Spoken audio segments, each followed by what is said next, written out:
से एक मेरा रूरल बैकग्राउंड से पढ़ाई की है मैंने और 11-12 के लिए फिर डिस्ट्रिक्ट हेडक्वार्टर पे क्योंकि 10th में अच्छे मार्क्स आए थे तो मौका मिला, घर वालों ने भी सपोर्ट किया तो मैं पेपर लिखूंगा। तो सेकंड अटेम्प्ट में मेरा रेलवे सर्विसेज में सिलेक्शन हुआ था और थर्ड अटेम्प्ट में at the age of 25 IAS में सिलेक्ट। जो 2016 के बाद जितनी भी पोस्टिंग्स रही काफ़ी हमारे बॉर्डर इलाके में मैंने काम किया है। स्टार्टिंग मैंने राजौरी डिस्ट्रिक्ट से ट्रेनिंग से की थी, उसके बाद मैं हमारे दूर दराज रिमोट एरियाज में जाके हम कैसे गवर्नमेंट की जितने स्कीम्स हैं वो कैसे लोगों तक पहुंचाए, तो एक 4 साल का एक अच्छा सफ़र रहा। उसके बाद मुझे साल में मैंने देखा काफ़ी स्कोप है यहाँ पे टूरिज़्म का, खासतौर से बॉर्डर टूरिज़्म को बढ़ोतरी लाने में काफ़ी मुझे लगा स्कोप है। उसके साथ साथ यहाँ पे एक रिलीजियस टूरिज़्म का एक सर्किट भी डेवलप हो सकता है, उसमें काफ़ी रन है, मचले लोलाब है, हंदवाड़ा में भी बहुत सारे अच्छी साइट्स है, लंगेट में वाइब्रेंट विलेज प्रोग्राम जो फर्स्ट था वो जो हमारे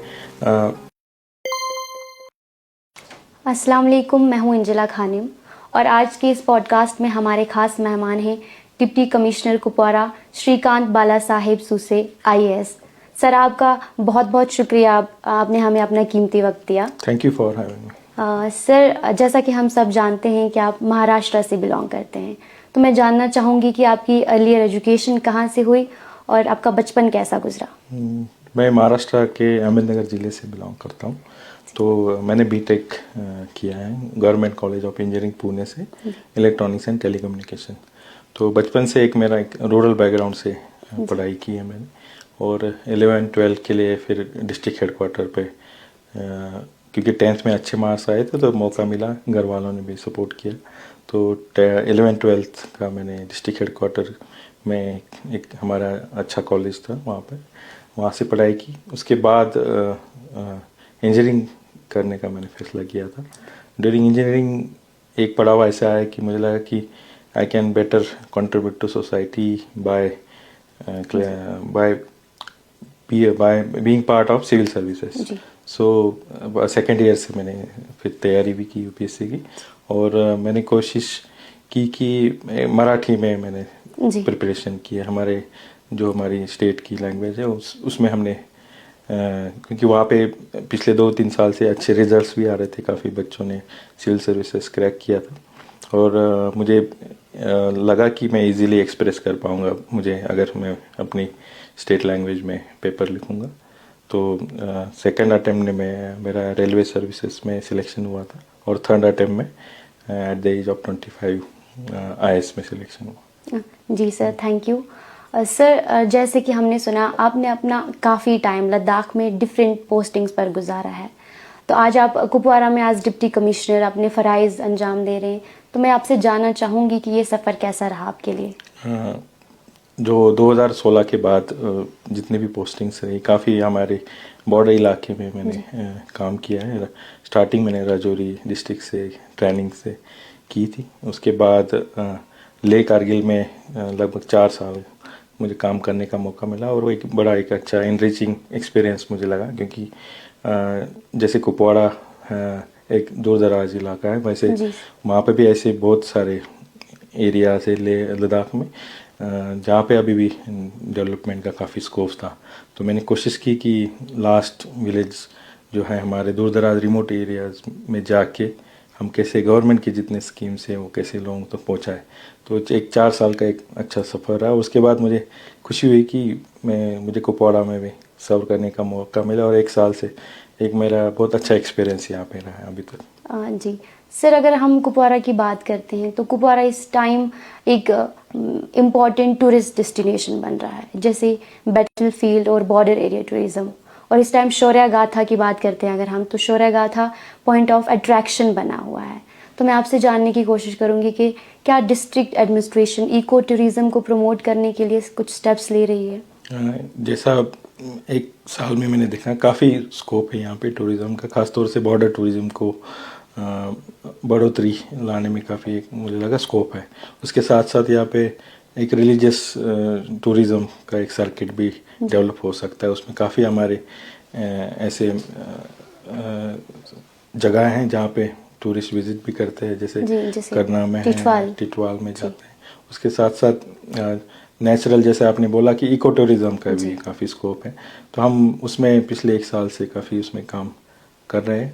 और जो एक हमारा प्रोग्राम अभी रिसेंटली आपने भी देखा होगा, वाइब्रेंट विलेज प्रोग्राम जी। एक लॉन्च हुआ है, उसमें एक स्पेसिफिक ऑब्जेक्टिव है कि हम कैसे टूरिज्म का बढ़ावा दे सकते हैं। तो जैसे करना में काफ़ी टिटवाल है वो, फिर रिसेंटली जो शौर्यगाथा कॉम्प्लेक्स पब्लिक के लिए खुला है, फिर हमारे पास केरन है, मच्छले, लोलाब है, हंदवाड़ा में भी बहुत सारे अच्छी साइट्स है, लंगेट में है वो, और भी काफ़ी स्कोप है।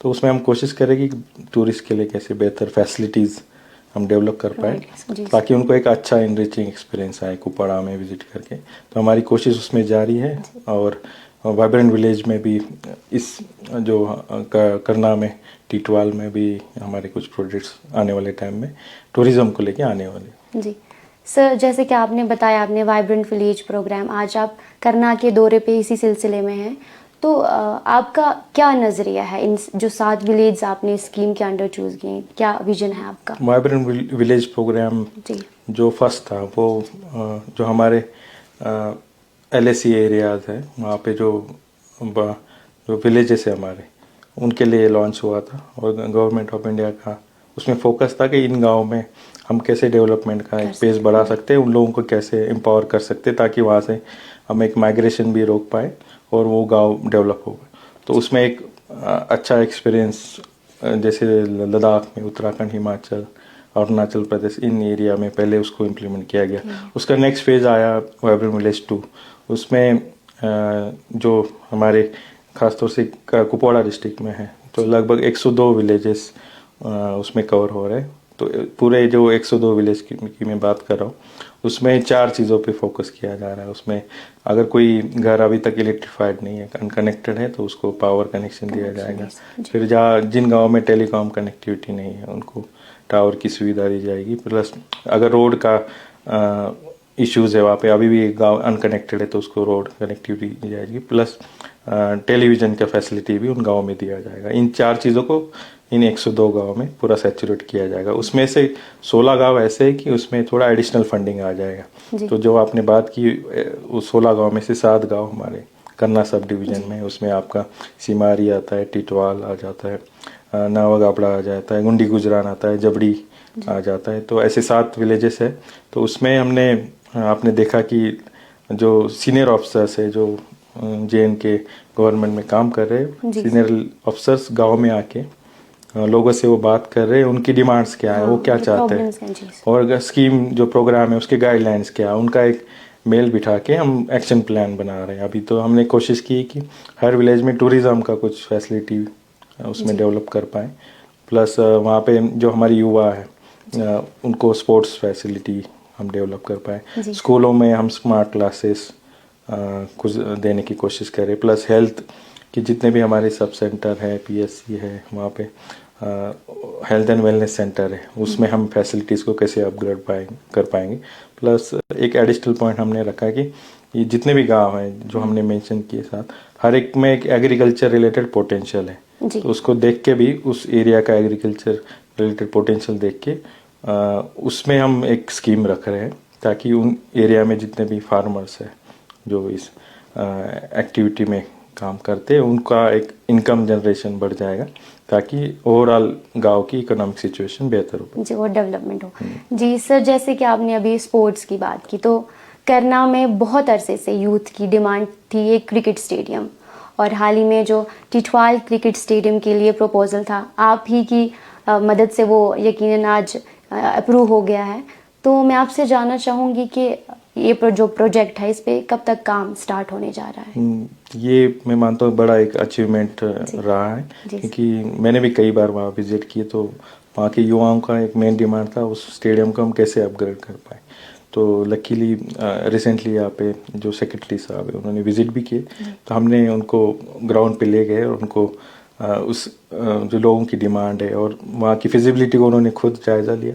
और यहाँ के उसके साथ साथ डिस्ट्रिक्ट एडमिनिस्ट्रेशन के साथ साथ करना के जितने भी स्टेक होल्डर्स है, पब्लिक रिप्रेजेंटेटिव, उन्होंने भी इस डिमांड को पुरजोर तरीके से रखा। और रिसेंटली हमें डायरेक्शंस भी आए कि उसमें आगे काम स्टार्ट हो जाएगा बहुत जल्दी, और एक अच्छा वहाँ पे एक स्टेडियम की जितनी भी फैसिलिटीज़ है, जो बच्चों की डिमांड है, वो वहाँ पे डेवलप की जाएगी। जी सर, सर जैसा कि हमने देखा कि एडमिनिस्ट्रेशन पूरी कोशिश कर रही है ताकि ज़्यादा से ज़्यादा यूथ इंगेज रहे स्पोर्ट्स में या किसी और एक्टिविटीज़ में। अगर हम करना की बात करते हैं तो बहुत सारे ऐसे मतलब हमारे यूथ हैं जो इस टाइम पे एडिक्टेड हैं या फिर नशे में मुब्तला हैं। तो एज़ वी ऑल नो नशा मुक्त भारत अभियान इज़ गोइंग ऑन। तो आपके नज़र में क्या डिस्ट्रिक्ट एडमिनिस्ट्रेशन करना के यूथ के लिए एक रिहेबिलिटेशन सेंटर कायम करने का इरादा रखती है?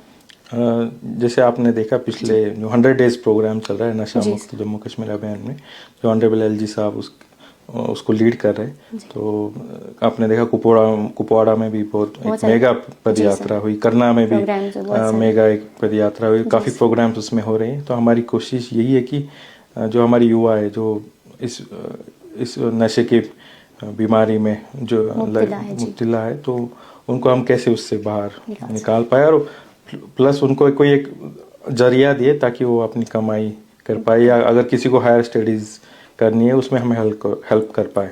तो एक कॉम्प्रिहेंसिव प्रोग्राम बनाएं। और प्लस हम आपने देखा होगा या न्यूज़ में देखा होगा कि हर एक पंचायत में हम स्पोर्ट की एक फैसिलिटी डेवलप करने की कोशिश कर रहे हैं। और टंगदार में भी जो पूरे जितनी पंचायत है वहाँ पे भी हम वही स्पोर्ट्स फैसिलिटीज़ डेवलप करने की कोशिश कर रहे हैं। बस आपने जो बात की रिहेबिलिटेशन सेंटर की, तो यहाँ पे भी मुझे लगा कि यहाँ काफ़ी उसकी फिजिबिलिटी बनती है। तो अभी हमारे पास 2 जो सेंटर, एक कुपवाड़ा में है और एक जो हंदवाड़ा में सेंटर है। आने वाले टाइम में हम कोशिश करेंगे करना में भी ऐसे एक फैसिलिटी डेवलप हो पाए ताकि यहीं पे उनका एक अच्छी फैसिलिटी रिहेबिलिटेशन के लिए करना में हम बेहतर डेवलप कर पाएंगे। Thank you so much sir. Sir आखिर में आप रेडियो रूहे करना के ज़रिए आवाम और पर्टिकुलरली यूथ के लिए क्या मैसेज देना चाहेंगे? फर्स्ट मुझे बहुत अच्छा लगा यहाँ आके विज़िट करके, और बहुत बढ़िया काम आपकी पूरी टीम कर रही है। तो उसके लिए आपकी पूरी टीम को मेरी तरफ से आपको मैं कांग्रेचुलेट करता हूँ और बेस्ट विशेस आने वाले टाइम के लिए भी देता हूँ। और पूरे जो करना की युवा है आवाम को यही मैं बताना चाहूँगा कि डिस्ट्रिक्ट एडमिनिस्ट्रेशन हो या सब डिविजनल एडमिनिस्ट्रेशन या जो हमारी गवर्नमेंट है, पूरी तरीके से बॉर्डर एरियाज़ ख़ास तौर पे जो उनको डेवलप करने के लिए फर्स्ट प्रायोरिटी रखते हैं। ये हमारे लास्ट गांव नहीं है, हमारे पहले गांव है जहाँ पे डेवलपमेंट की अभी बहुत ज़रूरत है और हम पूरी तरीके से कमिट है इस काम के लिए। और आपने देखा कि बार बार हमारी विजिट्स यहाँ पे काफ़ी होती है ताकि एक पब्लिक के साथ एक कनेक्ट रहे और उनके जो मसाइल है उनको हम सुन पाए और उसको हम रिजॉल्व भी कर पाए। और उसके साथ युवाओं को भी मेरा यही संदेश रहेगा कि हमारी काफ़ी स्कीम्स हैं उनके एम्पावरमेंट के लिए अभी चल रही है, जैसे मिशन युवा है, HADP है, एक एग्रीकल्चर में अच्छी स्कीम है, PMEGP है, बहुत सारी स्कीम्स है। तो आप गलत चीज़ों में आप शामिल ना हो और अपना फ्यूचर अच्छा बनाने के लिए, बेहतरीन बनाने के लिए ये जितने भी स्कीम्स हमारे गवर्नमेंट की तरफ से चल रहे उसमें आप अगर आपको कोई सपोर्ट चाहिए तो डिस्ट्रिक्ट एडमिनिस्ट्रेशन हो या सब डिविजनल एडमिनिस्ट्रेशन हो हमेशा आपके साथ है।